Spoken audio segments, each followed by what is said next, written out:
ആഗോളതാപനം ആൻഡീസ് പർവ്വതനിരകളിൽ കടുത്ത കാലാവസ്ഥാ വ്യതിയാനത്തിന് കാരണമാകുന്നുവെന്ന് പഠനം. മലനിരകളിൽ ലഗൂണുകളും മണ്ണിടിച്ചിലും വർദ്ധിക്കുന്നു. പർവ്വതാരോഹകർക്കും സഞ്ചാരികൾക്കും വെല്ലുവിളിയാകുന്നു. ആൻഡീസിലെ കാലാവസ്ഥാ മാറ്റം അമേരിക്കൻ ഭൂഖണ്ഡത്തെയും ബാധിക്കുമെന്ന് ആശങ്ക.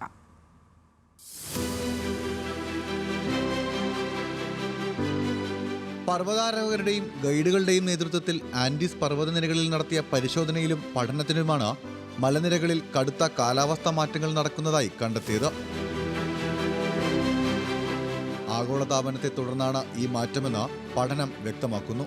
തെക്കൻ അമേരിക്കയിൽ സ്ഥിതി ചെയ്യുന്ന ആൻഡീസ് മലനിരകളിൽ ലഗൂണുകളുടെ എണ്ണം വർദ്ധിച്ചതായും മണ്ണിടിച്ചിൽ രൂക്ഷമായതായും കണ്ടെത്തി. പർവ്വത ആരോഹകർക്ക് അപകടക്കണിയാകുന്ന സിങ്ക് ഹോളുകളും ക്രമാതീതമായി രൂപപ്പെടുന്നതായി റിപ്പോർട്ടുണ്ട്. ഉയരുന്ന ആഗോള താപനില പർവ്വത ആരോഹകരുടെയും ഗവേഷകരുടെയും സഞ്ചാരികളുടെയും പ്രിയപ്പെട്ട ഇടങ്ങളിലൊന്നായ ആൻഡീസിൽ ഇനിയും മാറ്റങ്ങൾ വരുത്തുമെന്നാണ് വിലയിരുത്തൽ. കാലാവസ്ഥ മാറിയതറിയാതെ മലനിരകളിലെത്തുന്നവർ അപകടത്തിൽപ്പെടാൻ സാധ്യതയുണ്ടെന്ന് ആൻഡീസ് ട്രക്കിങ്ങിന് നേതൃത്വം നൽകുന്നവർ അന്താരാഷ്ട്ര വാർത്താ ഏജൻസിയോട് പ്രതികരിച്ചു.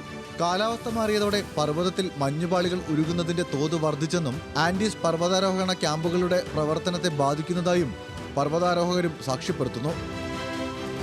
ആൻഡീസിലെ കാലാവസ്ഥാ വ്യതിയാനം അമേരിക്കൻ ഭൂഖണ്ഡത്തിൽ പ്രതിഫലിക്കുമെന്നും കടലിലെ ജലനിരപ്പ് വർദ്ധിക്കുമെന്നും വിദഗ്ധർ അഭിപ്രായപ്പെട്ടു. International desk, news Malayalam.